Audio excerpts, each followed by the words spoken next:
Hello, folks. It's Friday, and I will spend a few minutes with you. Friday, the 4th of April. Cheers! It is not a Bandcamp Friday, unfortunately. There's it doesn't come back until next month.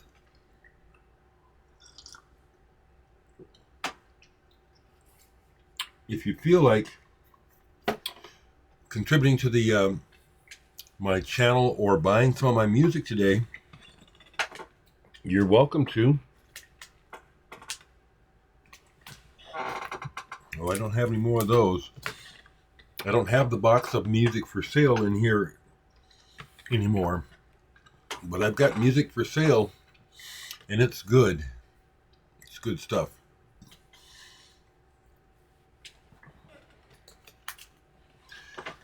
Okay, so last night I attempted to go to see Eviction with the Turntable Trio. They were at the low end last night. I actually went.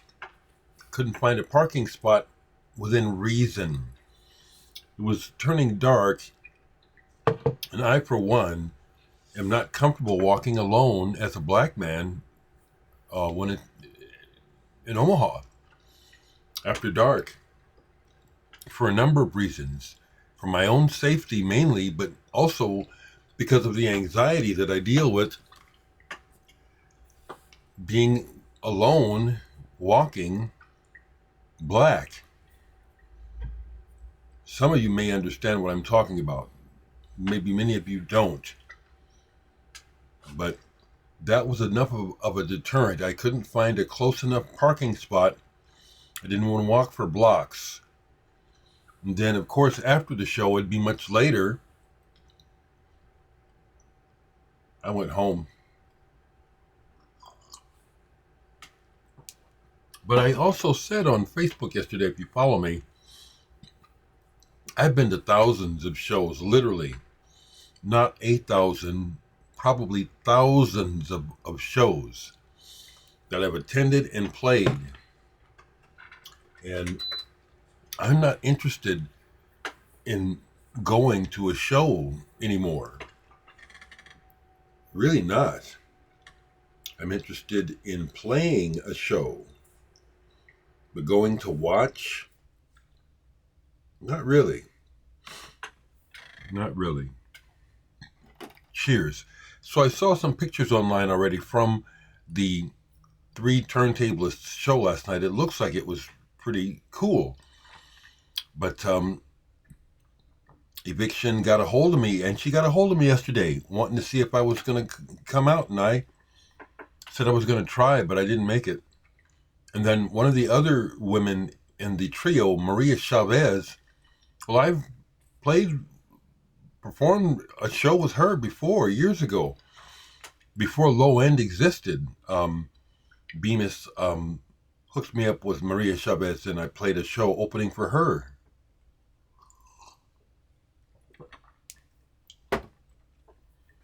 But I don't feel too bad.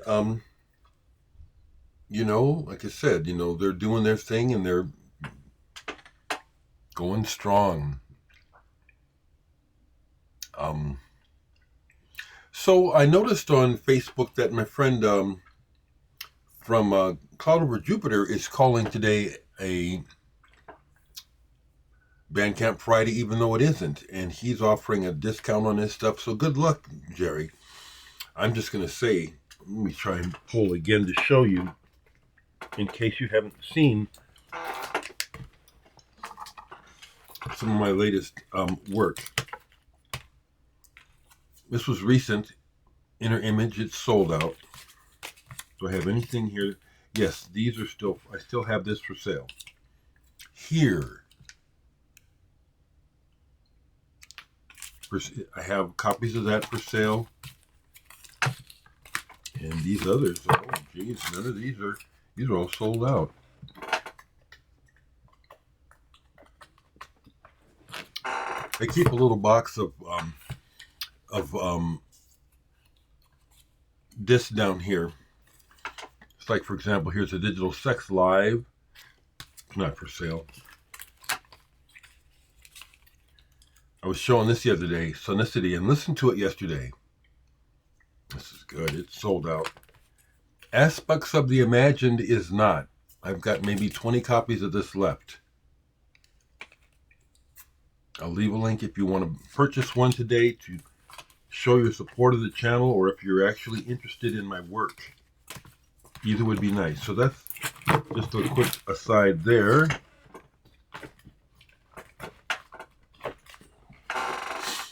Cheers, people.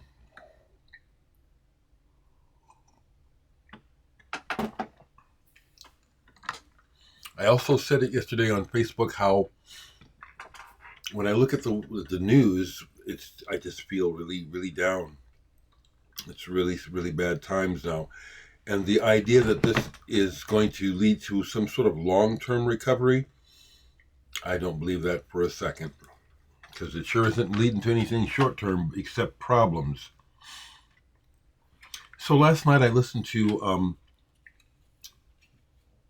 something more active than what I had been showing.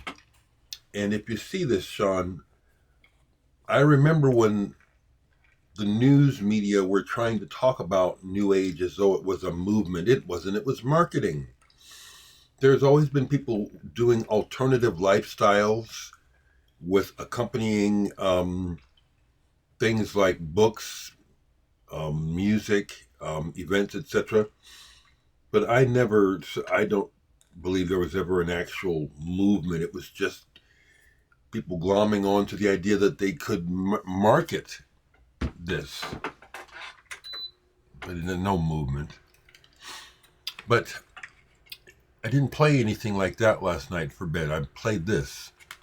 Via Nostra by Sun Electric. I hadn't listened to this for a while. Happy to say that this is a cut above. This probably came out in the 90s. Let me see if I get my peepers out. 1998. R&S Records. They were putting out a lot of techno and rave stuff at that time. This is techno-y, but I'm glad to say that it's not drum and bass. I got tired of drum and bass pretty quick. It was interesting, but the way that the drums are programmed and that particular snare sound has dated. And I'm glad to say that this is not drum and bass. It has some of the hyper skitterish drum programming on here, but consciously, and that's what I liked as I listened to it last night, I could hear where they were consciously not doing drum and bass, coming up with something a little more original, refreshing. If the graphics remind you a little bit of Autechre, it's moving in that direction as opposed to like Chemical Brothers or something. I really like the Chemical Brothers. But this was enjoyable last night for a night listen. Via Nostra by Sun Electric.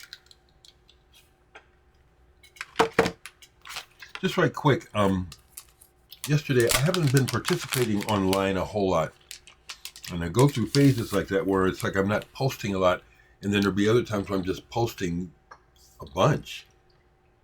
So I posted one record yesterday online in the 7-Up group. The Edge, Downhill. I'm showing this because I showed it because this is this includes people who were in other bands. John Moss, who was in Culture Club, Lou Edmonds from a version of The Damned. He's in Public Image Limited.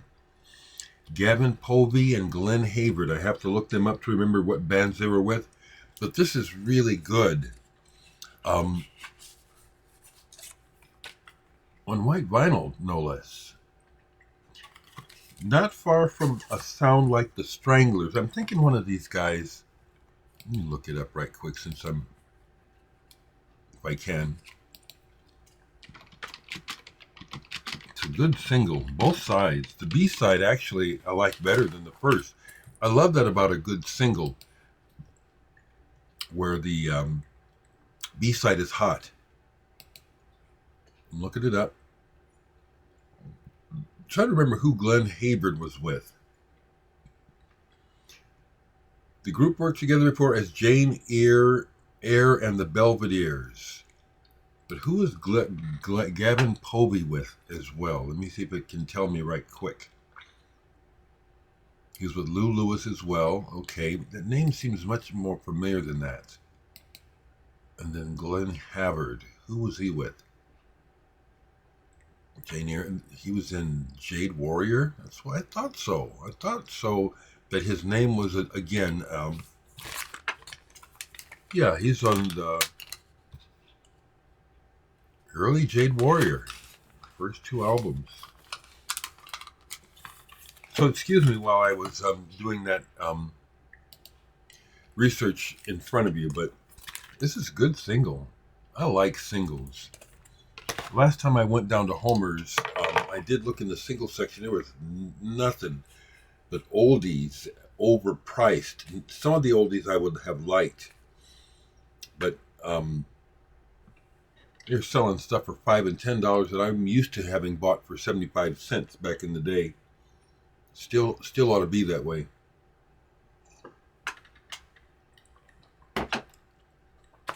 So yesterday, I received some VCLT from Arthur in England.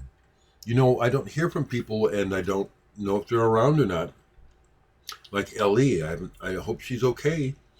Some folks have been on here for so long, I actually have the thought, I hope they're still alive. You know what I mean? And I don't know. People are very kind, and I appreciate everything. I really do. And you folks have sent me some pretty amazing stuff, and what I got yesterday is pretty amazing. It's like a completely unexpected. Arthur, you've done that several times. Arthur from England. There's a couple Arthurs that have sent me music. You've consistently blown me away with the things you send me, and this latest one is no exception. The Quartet. Peter Brotzmann, Jason Adizwitz, Steve Noble, John Edwards. This is one of the last recordings that Peter Brotzmann made before he died. February 2023. He passed away in June of 2023. Wow, Arthur, thank you so much. I've only played one side of this so far, but Peter Brotzmann was an absolute monster giant of music. I won't just say jazz. He injured himself. He played so hard. He played the saxophone so hard that he blew his lungs out, but he didn't stop. He kept on doing it. If I understand correctly, doctors kept warning him, you need to stop. You're going to blow your chest up. So on here, the old way that he used to play super hard, there's just a little bit of that here. Makes sense. You know, it's like he doesn't want to kill himself just to play a show for you, although he did when he was younger. But this group only played one side of it. But again, Peter Brotzmann was a master improviser, master jazz musician, so he doesn't mess around. The side that I listened to, a lot of free, and then they went into a groove, which was like, yes, give me some groove, as well as the freeness, to show that you can do it, in part. This is really good. I only listened to one side, but really appreciate this, out of the blue. Wonderful VCLT. Really appreciate it. Really do. Yesterday I had a real good rehearsal. So the thing is, I'm deciding what to play on these tracks. You know, I'm learning a lot of these things on bass because I play the bass on the recordings on a keyboard because it sounds fine to me. Adding real bass to these tracks as I've made them over the years hasn't been anything that's attracted me, because I don't need to hear me playing bass, even though I know it gives it an extra dimension. So Several tracks here. It's like I want to play both the bass and the lead on the keyboard. And I've got one track where I've got it worked out where I can do both, but I can't do it on all of them. That's what I did yesterday, and that's mainly what I'm working on. But I did play a couple of records, and both were things that I don't know well in my collection, and they were wonderful choices yesterday. This one, I don't think this record label exists anymore, but for a while I was getting updates from Capture Records. They would send me stuff, and for a half a second, they were almost going to do a release of mine, but it didn't happen. I'm not sure exactly what. That's happened to me several times over the years where small labels have approached me and then something happens and they run out of money or they get cold feet. But anyway, this album was a surprise. I kept it when I got it because I liked the first track, but the rest of the album wasn't like the first track. Cathode Ray Eyes. But I discovered on side 2 yesterday, which I had never listened to all the way through, a track that I really like. It was like, oh wow, it's not perfect, it's raggedy, but he does something melodically that I look for in music, and he does it on this track to great effect. The name of this album is just self-titled, but on side 2, there's a track called Goodbye to the Wonder. And it does this thing. It starts off harsh. That's what's interesting. White vinyl. The track starts off hinting at what it's going to end like, but when it gets there, it's like, whoa, where did that come from? I ended up playing that track maybe 5 or 6 times last night because of the effect. It's emotional. It's an emotional thing. I'd play it, but you wouldn't get it. You wouldn't catch it. Cathode Ray Eyes. Ooh, shit. Look this up. I was very pleasantly engaged by this album last night. Like I said, I like the whole album now, and there's an aspect to it. It's one person playing everything. So he goes through different phases where it's slightly kind of dream poppy, shoegazy. Then it's more like just like indie rock. Then the way it starts is like it's kind of indefinable. The first track is mostly instrumental and kind of mysterious. I love stuff like that. Cathode Ray Eyes. He has some other stuff out which I haven't heard. This is a winner.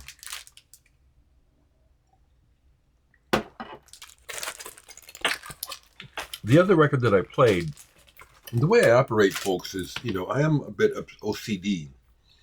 And I'll be doing one thing and then I'll start getting a nagging thought. So I'll go from one thing to the other, back and forth. So when I rehearse, it's not in one chunk. It's like on and off throughout the day. And then I'll go do something else. So I've mentioned this label, L'Amour, out of Sweden. Somehow they glommed onto my channel and have been sending me records over the years. Almost everything they send is at least interesting. But the other thing about it is that they send me stuff that I wouldn't know about otherwise. I never see these records locally. This was great yesterday and would make a great night listen as well. Catterfly, Metamorphoses. Don't know a thing about this artist. What does it say? This is Catterfly's Journey Through Life, Mysticism, and the Cosmos, a collection of stories through organically winding worlds in the eternal spiral of change. Nice. Well, That fits. That fits. This is primarily instrumental. As you see, she plays flute, probably plays these other instruments as well. Thankfully, even though it's ambient, it doesn't sound like Eno. It doesn't even bring Eno to mind. It's got this open sky, but near the water sort of feeling. Seriously. It's on a lovely green vinyl. I really appreciate that Victor, who runs the label, reached out to me because he hasn't sent me any duds. Very interesting label, and I'm on the label digitally on a Christmas or end of the year compilation they did a few years ago. I gave them an exclusive track, so I'm on this label. But this was another very nice surprise. It's not that I hadn't listened to it before, it's just that I couldn't remember it. Real good. That's honestly what I have to show. I hear that some folks did actually contribute to my sister's GoFundMe. Thank you. She deserves the help. We all deserve better in the world right now. It's really a shame that I used to want to believe that somehow, somewhere, there were people who were right-minded, objective, and had their finger on the pulse and were trying to make things better. It's just not true. If it ever was, I kind of doubt it. But as a child growing up as a Christian, the scenario that was presented to us that this is a good Christian nation and people who are God-fearing are trying to do the right thing and make the country better for everyone, that's just a smokescreen lie. If it was ever true, it wasn't true for very long, because as we see, religion has been used has been weaponized. It probably has been from the beginning. And we are in dire straits now because we have a lunatic and his band of, I don't know what you want to call these people in Congress and in power, but they don't care about doing the right thing at all. So that's what I have to say about the times and why I'm just keeping it simple and staying at home a lot. If they manage to take away Social Security, I'll be hurting. I'm almost 70. What am I doing trying to... Why would I don't want to work again. I worked since I was 14. I earned the Social Security. It's not a Ponzi scheme. I just have to speak out about that because it's worrisome. These are not good times for the world, and it's affecting everyone on the whole planet. It's just sad. Okay, so to recap, I missed Eviction and the Turntable Trio last night, but a week from today I get to play a show. I'm looking forward to that. I'm looking forward to playing, not watching, okay? And as I said, even though it's not a Bandcamp Friday, if you feel like showing some support for the channel, buy some of my music. Buy it digitally, buy a physical copy.